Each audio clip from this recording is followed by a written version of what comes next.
Guys, jadi di sini aku bakal jelasin tentang multifisis dan mungkin di akhir juga ditambahin sedikit tentang karakteristik dinamik. Tentang multifisis dulu. Jadi multifisis itu apa? Dia itu adalah penggabungan atau coupling bisa antar atau beda domain gitu. Terus kalau kita ketahui dulu kalau sistem tuh ada yang uncoupled system, ada yang coupled system. Nah, multifisis nih yang coupled system, dimana kalau uncoupled system tuh kalau kalian lihat persamaannya, dia output Y1 cuman dipengaruhi sama inputnya sendiri gitu.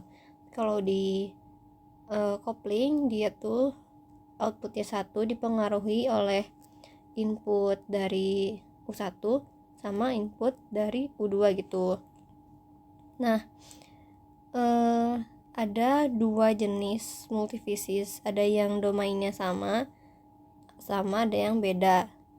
Kalau yang domainnya sama tuh contohnya ini ada material gitu yang dia tuh bakal berubah deformasinya sesuai dengan perubahan suhu. Nah, ini kan beda ya, ada sisi thermal sama mekaniknya. Terus kenapa dia disebut satu domain tunggal? Karena di thermal ini suhu tuh dia masuknya ke variabel effort.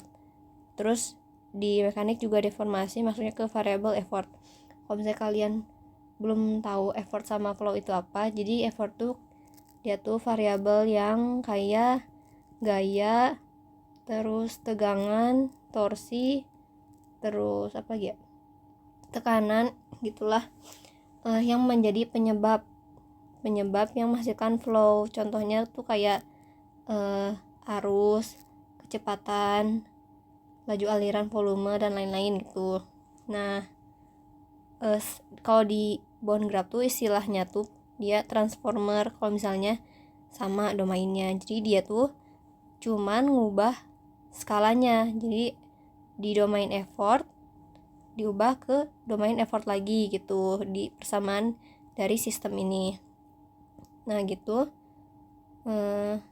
ya ini di rumusnya tuh dia effort sama dengan effort, flow sama dengan flow gitu. Ini yang ini tuh ini contoh lainnya, mungkin boleh dilihat aja, dipahami aja, aku nggak bakalan panjang di situ. Terus kalau yang beda domain tuh yang dia tuh convertnya tuh dari effort ke flow. Contohnya ini ada motor DC. Apa ya? Jadi kita tahu kalau misalnya motor DC itu persamaannya kayak gini nih.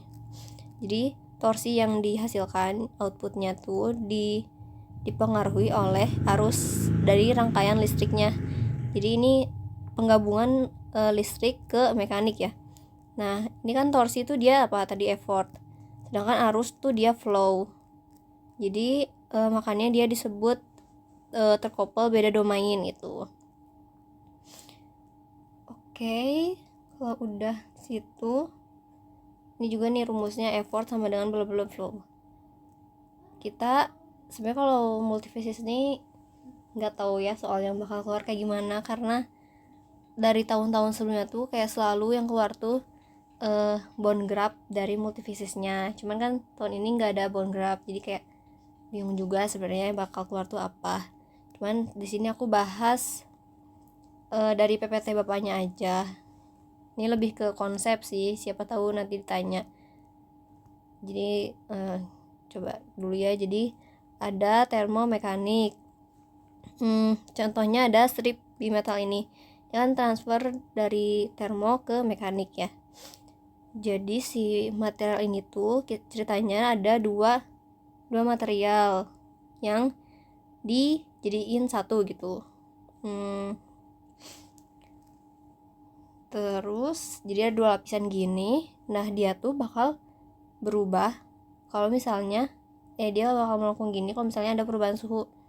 Jadi dari sistem strip bimetal ini rumusnya tuh ini, dimana kalau misalnya kalian perhatikan R atau pembengkokan dari si strip ini terjadi karena adanya perubahan suhu dan adanya beda sifat memuai dari si kedua material ini. Jadi intinya di PPT bapaknya tuh ngejelasin kalau misalnya kan perubahan suhu tadi ya variabel yang di termo, terus ini pembengkokan mekanik. Nah terus dari rumus ini ke sini disebutkan bahwa 1/R atau GA yang namanya tuh kelengkungan tuh dia merupakan turunan kedua dari defleksi atau perubahan vertikal. Nah dari ini disubstitusi ke sini muncul persamaan ini tuh dengan integral dan sebagainya. Intinya mah kalau misalnya kita lihat di persamaan ini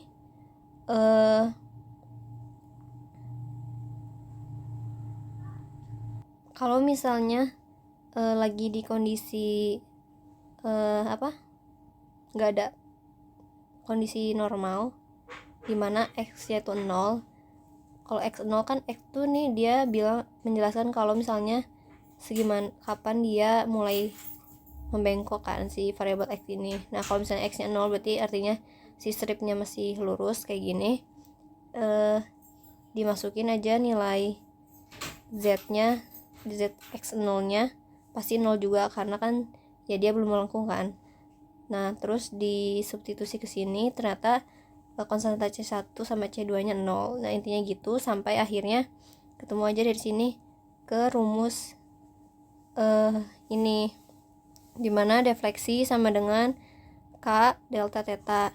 Nah sebenarnya inti ingin menjelaskan saja kalau misalnya dari strip bimetal ini bisa rumus yang berlaku tuh ini dimana perubahan suhu tuh dia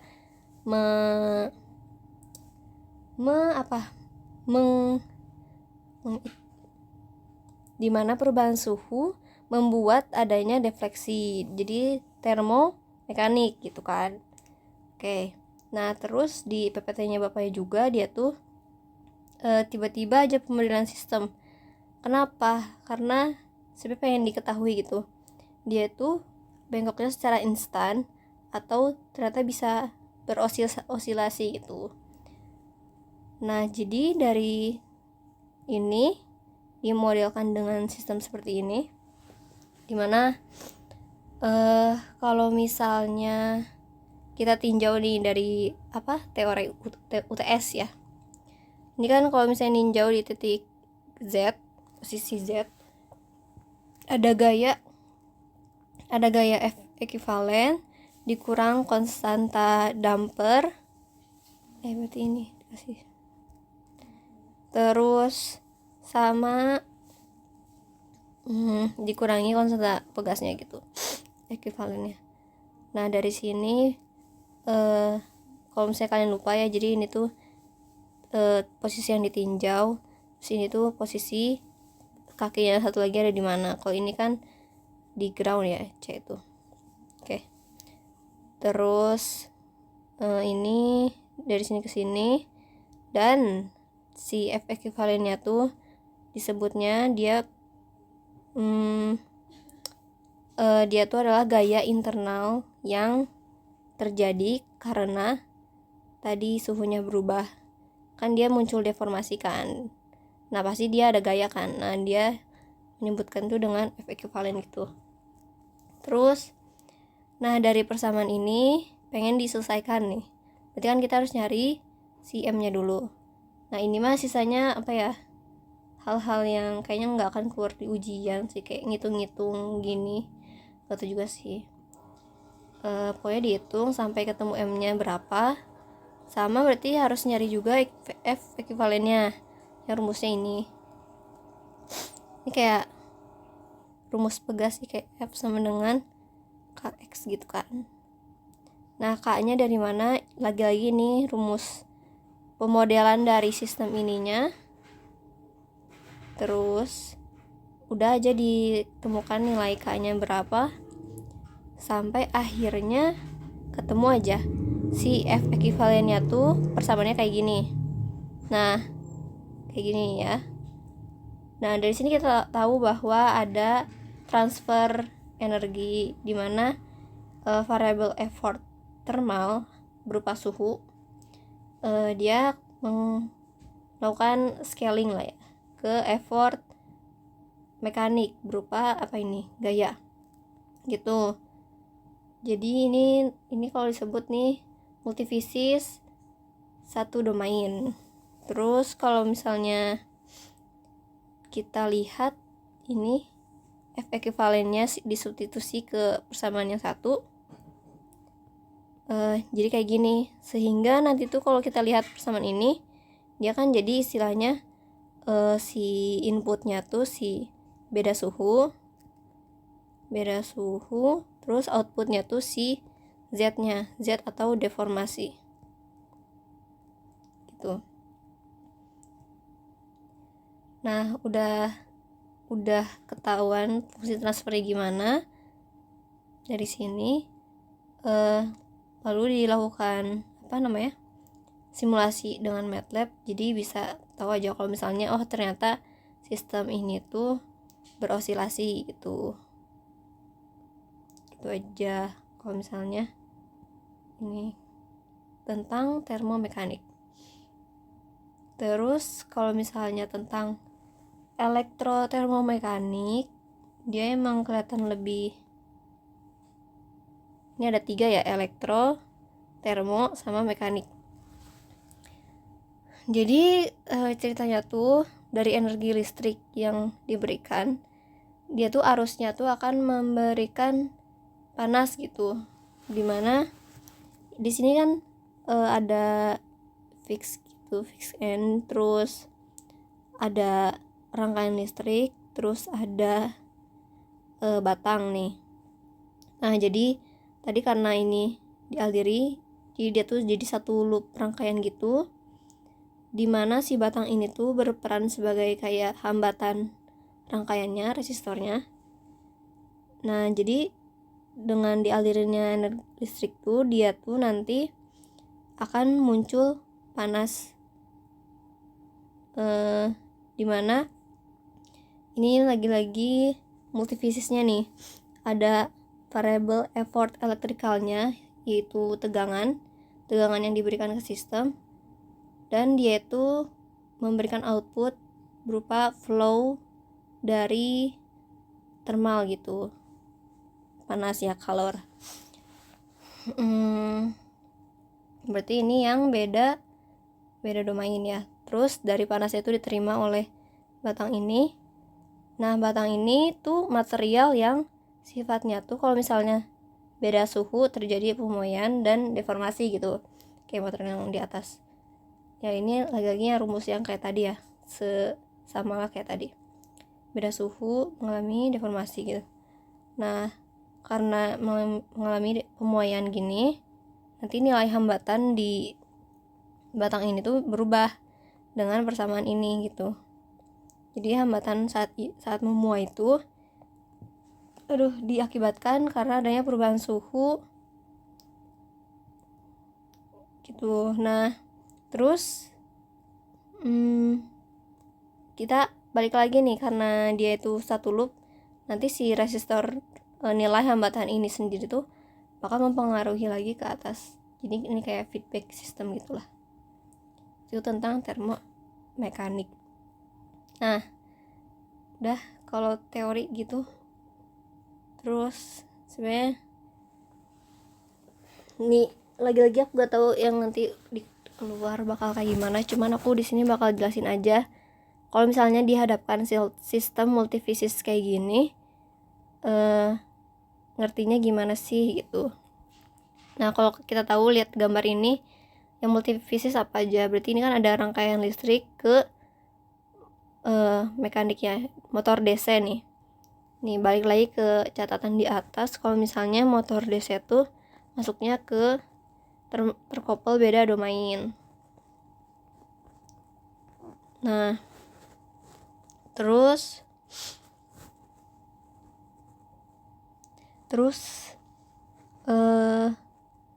Ini cara convert energinya aja dah. Jadi kan tadi rumus girator atau yang beda domain tuh kayak gini kan. Nah, kita tahu kalau misalnya variabel effort di output yang kedua tuh kan, ini yang pertama tuh sistem elektrikalnya, yang kedua tuh mekaniknya ya. Jadi kan ini kan torsi ya, effortnya. Torsi dari motor sama dengan dimana R itu adalah konstantanya, di sini dikasih tahu konstantanya km. Terus flow-nya itu flow dari rangkaian ini, itu berupa arus. Terus kalau misalnya ini juga F2 tuh berarti flow-nya si yang ini, dia tuh apa ini? Kecepatan sudut sama dengan 1 per R atau 1 per km effort dari yang ini, berarti dia tegangan. Terus nah ini kalau ini apa namanya, ini juga kalau kita lihat di catatan ini, yang ini ya, gear pair. Jadi ada 2 gerigi. Mana tadi? Nah ini dia termasuknya yang satu domain. Gimana ininya? Jadi effort di yang sini yang kedua kan, ini ke satu kedua tuh ada torsi, terus effort yang pertama torsi juga ya, aku nulis TF tuh yang di sini ya. Terus ini F2 tuh flow dari yang sini, berarti kecepatan sudut yang ini. Terus flow FW ini kecepatan sudut yang ini gitu. Terus gimana cara nyari tahu M-nya? Kalau misalnya kalian ingat, jadi kalau misalnya di gear atau gergaji itu ada dia tuh kecepatan sudut 1 dikali dengan jumlah apa yang namanya geriginya, sama dengan kecepatan sudut 2 kali itunya yang 2 gitu. Nah dari sini kan kalau misalnya di convert ke sini, jadi ketemu ya M-nya sama dengan N2 per N1 M-nya gitu. Terus kalau misalnya yang ini dia tuh kurang sama sih. Jadi ada motor DC, caranya kayak tadi ya. Kalau ini kan yang effort 2-nya berarti si torsi geriginya ya, torsi gerigi. Terus flow 1-nya rangkaian listriknya, arus. Terus flow 2-nya kecepatan sudut geriginya. Terus si effortnya nih tegangan di rangkaiannya. Terus ini kalau yang ini N2 N1 tuh berarti kayak yang tadi ya. Ini ada N2 N1 kayak yang tadi, dimana rumusnya gini, tinggal sama ya. Terus kalau misalnya yang rack and pinion, dia tuh berarti kan effort 2-nya ke gaya di ini bebannya. Terus effort 1-nya berarti torsi di gerigi yang kedua nih. Terus kalau flow di flow 2-nya berarti kan ada kecepatan si masanya ya. Terus flow yang pertama nih ya tadi sudut rotasi sudut gitu. Terus R-nya ini ya, kalau rack and pinion ingat aja kalau misalnya dia tuh M-nya sama dengan R konstantnya ya.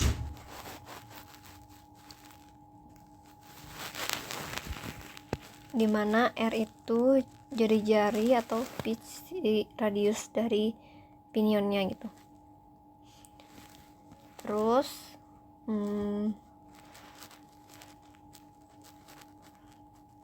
Udah sih multifisis jujur bingung nanti yang bakal keluar kayak gimana.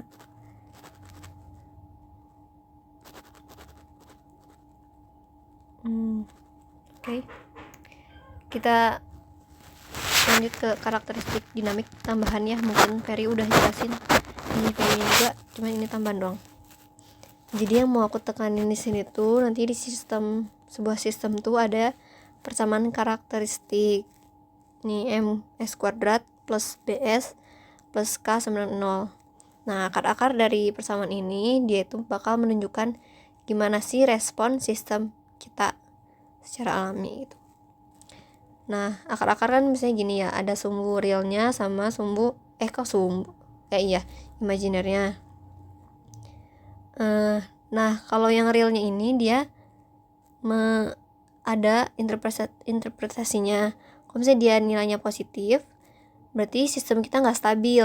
Dia bakal stabil kan dia bisa mencapai steady state kan. Nah, dia nggak akan steady state gitu. Nah, kalau yang nilainya 0, dia stabil tapi tidak asimptonik. Kalau misalnya yang negatif, dia stabil asimptonik gitu. Nah, ya yang real ini dia menunjukkan respon eksponensial dimana bisa berupa peluruhan atau pertumbuhan gitu. Kalau yang bagian imajiner ini dia yang bisa ngasih tahu ke kita si sistemnya osilasi atau enggak gitu. Gimana cara taunya? Jadi kalau misalnya akar-akar kita ada bagian imajinernya, dia masuknya ke underdam. Jadi nanti sistem kita bakal berosialisasi gitu. Nah, atau di antara kita tahu dia ada imajiner di sininya, atau kita cari nilai zeta-nya, di mana zeta tuh rumusnya ini kan diambil dari sini ya. Zeta sama dengan B per 2 akar KM gitu. Nah, kalau misalnya nggak ada imajinernya, ada dua kemungkinan. Ada yang critically damped sama overdamp. Kalau critically damped ini dia tuh responnya cepat dan tidak berosilasi. Kapan? Itu kalau misalnya akar-akar kita nilainya sama, atau kalau misalnya dihitung dari zeta-nya dia nilainya 1. Nah, kalau overdamp dia responnya lambat dan tidak berosilasi. Dia kapan? Kalau misalnya akar-akar kita nggak sama nilainya dan zeta-nya lebih dari 1 gitu aja. Terus ini mungkin contoh soal yang aku temuin. Jadi dari persamaan keadaan ini yang biasanya kan x dot sama dengan x dot sama dengan ax plus bu. Nah, ini tuh si a tuh ini berupa matriks, terus b-nya tuh matriks yang ini gitu. Nah, ini persamaan keluarannya. Tentukan eigenvalue dari sistem. Eigenvalue berarti kita ingat aja, kita cari dulu persamaan karakteristiknya dengan cara kita pakai ini nih, determinan tanda kurung S kali matriks identitas dikurangi dengan matriks si A-nya sama dengan 0. Nah, kalau misalnya kita coba nih, kan identitas kan I 0 0 I gitu kan, terus dikali sama S, berarti kan yang ini jadi kayak gini, dikurangi yang A, tinggal dihitung aja jadi S plus 1, terus 1, terus minus 3 sama S plus 2. Dari sini hitung determinannya aja kalau kalian ingat. Jadi ini kalau 2 kali 2 ya matriksnya, ini kali ini dikurangi dengan ini kali ini. Kalau matriks 3 kali 3 ya kalian bisa cari di internet lah kalau misalnya lupa gimana cara ngitungnya. Udah tinggal dihitung, nanti muncul persamaan karakteristik dimana ini template-nya tuh kayak yang tadi di atas nih. Ada S kuadrat, ada S sama ada konstanta juga. Nih, mana? Nih. Berarti nah akar-akar dari ini kan eigenvalue ya, yang ditanyain di soal. Berarti kalau kita tinggal hitung akar-akar dari ini aja, dimana pakai rumus ABC aja, dimasukin B-nya itu 3, terus A-nya itu 1, C-nya itu 5. Masukin sampai dihitung ada angka minus di dalam akar. Itu kan gimana ya? Jadi kita harus ngeluarin minusnya. Dengan cara kan kita tahu kalau misalnya minus 1, akar dari minus 1 sama dengan I. Jadi kita keluarin. Jadi tinggal sisa akar 11 doang di dalamnya. Nah ini tinggal dihitung aja. Jadi kayak gini sih. Akar-akarnya 3/2 kan 1,5. Terus akar 11/2 ini nilainya. Nah dari sini kita tahu kalau misalnya sistemnya itu akar-akarnya punya bilangan realnya negatif dan punya komponen imajinernya. Ini udah ya, eigenvalue-nya segini. Terus disuruh gambarkan sketsa respon waktu dari sistem terhadap masukan langkah, step response. Jadi kalau mau gambar sketsa tuh tahu dulu sifat-sifatnya. Ini kan karena dari akar-akarnya udah negatif, bilangan realnya berarti dia stabil. Nah, tapi dia punya komponen imajiner, berarti dia berosilasi gitu. Nah, terus selain itu apa? Selain tahu ini, kita kalau mau ngeplot kan harus tahu sumbunya ya, gitu. Jadi, apa nih? Kalau mau kita lihat dulu dah sistemnya, persamaannya. Ini kan X1 minus 1 X1 terus plus 3X2 plus 3U kan. Sedangkan kalau yang turunan dari X2 dia minus 1 X1 plus minus 2 X2 gitu. Nah dari persamaannya yang keluarannya juga dia Y sama dengan 1 kali X2. Nah kita mau tahu nilai output pas steady state, karena kan tadi dia berosilasi sebelum steady state kan. Jadi kita mau tahu deh dia emang nilai steady state-nya berapa gitu. Nah berarti kalau misalnya mau tahu output steady state, kita harus tahu nilai X2 saat steady state gitu. Nah kalau misalnya steady state ini pasti turunan dari X-nya 0 gitu, karena kan dia udah lurus gitu kan. Nah kita masukin aja ke persamaan ini, dimana turunan X1 jadi 0, turunan X2 jadi 0. Terus masukin juga nilai U-nya, kan dia input step ya, berarti nilai U-nya sama dengan 1 gitu. Terus dari persamaan ini kita kan mau nyari X2 ya, jadi udah tinggal substitusi aja sampai ketemu X2 nya minus 0,6. Berarti output steady state nya minus 0,6. Nah di plot aja nih, dimana dia dari 0 dia ke osilasi di antara steady state kan, di osilasi gini gitu. Terus nah terus ini apa? Oh ini mah jadi kalau misalnya sistemnya under dam, kan tadi ada under dam, vertically dam sama over dam kan. Kalau under dam yang berosilasi kayak gini sebenarnya kayak kurang gak usah lah kita cari nilai konstanta waktunya. Paling yang kayak perlu dicari tuh kayak dia rise time-nya berapa, peak time-nya berapa, maximum overshoot sama settling time-nya. Cuman ya di sini kan nggak ada parameternya juga yang harus tahu, jadi yaudah lah gak usah. Terus kita lanjut aja ke soal berikutnya. Jadi di sini tuh sebenarnya ini soalnya bond graph ya. Jadi tapi kita skip aja.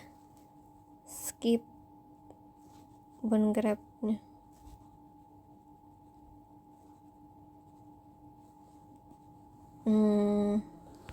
Soalnya aku mau ke bagian E-nya doang. Tapi ini aku waktu itu udah terlanjur ngitung bond graph-nya. Jadi ya kalau misalnya kalian mau baca boleh.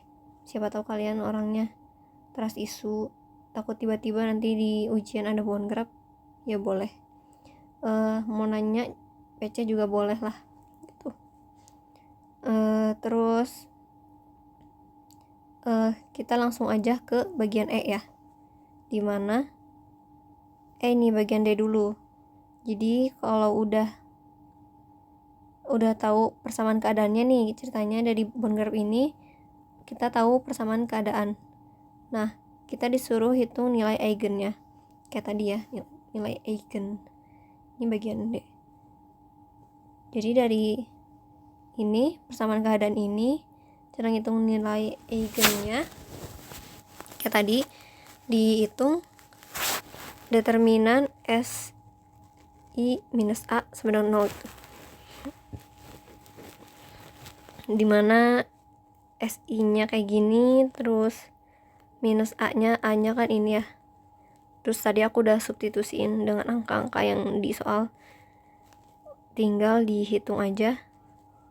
Dan nilai determinannya S kali S plus 11 per 5 dikurang 0,5 kali minus 0,2. Nah ini S kuadrat, terus 11 per 5S, sama ini 0,2 kali 0,5 ya 0,1. Terus dari sini tadi cari ininya sih, akar-akarnya dengan ABC, rumus ABC. Dia ini B-nya itu 11 per 5, ini B kan. Terus A-nya itu 1, mana nih 1 A-nya, sama si C-nya 0,1. Jadi 4 kali 1 kali 0,1 per 2A, 2 kali 1. Hitung, ternyata dia kayak gini. Dan kalau dihitung lagi 11 per 5 ditambah 2,107 tuh, aku lupa lagi yang mana, yang ini. Terus dibagi 2, terus minus 11 dikurang 2,107 tuh dia yang ini. Nah udah tahu nih nilai eigennya. Terus soal yang selanjutnya, berdasarkan nilai eigen yang diperoleh, berikanlah sketsa respon waktu jika sistem diberi masukan langkah. Nah, kita dari sini nih, kita tahu kalau misalnya dia akar-akarnya dia keduanya nilainya negatif bagian realnya. Berarti sistemnya stabil. Terus kalau udah stabil kan kita lihat lagi. Mana ya? Nih. Stabil. Terus osilasinya dia antara, kan dia tadi nggak ada imaginernya ya, berarti dia antara critically damped sama overdamped. Kita lihat akar-akarnya sama atau enggak. Nah kalau yang kita tuh dia akar-akarnya beda, berarti masuknya ke overdamped. Nah kalau yang ini tuh kita bisa nyari nih nilai konstanta waktunya. Konstanta waktu itu kan waktu yang diperlukan untuk sistem mencapai 63% ya menuju steady state gitu. Rumusnya itu ini tahu sama dengan 1 per mutlak dari eigenvalue dominan, dimana yang dominan itu yang paling deket ke sumbu imajiner. Yang paling deket ini kan sumbu imajiner ya, ini sumbu realnya, ini imajinernya. Jadi yang paling dekat ya ini ya, minus 0,0465. Nah dihitung aja, jadi 21 nilainya 21,5. Berarti sistem ini tuh dia untuk mencapai 63%-nya membutuhkan waktu 21,5 detik. Nah selain itu juga ada variabel yang bisa kita hitung di sini, dimana settling time-nya. Settling time itu waktu ketika sistemnya itu sudah memasuki area toleransinya gitu. Kalau kalian tahu ada kriteria 2% sama kriteria 4% kan. Kalau yang 4% tuh kalau nggak salah rumusnya TS sama dengan 3 tahu kalau nggak salah. Mungkin cek lagi aja catatannya. Jadi apa tadi? Nah, jadi kapan dia bisa memasuki area toleransi ini? Dihitung 4 kali tahu. Gimana tahu ini? Jadi 86,02 detik. Oke, itu aja sih gambarnya. Mungkin itu aja dari aku. Sudah cukup lah ya. Terima kasih guys.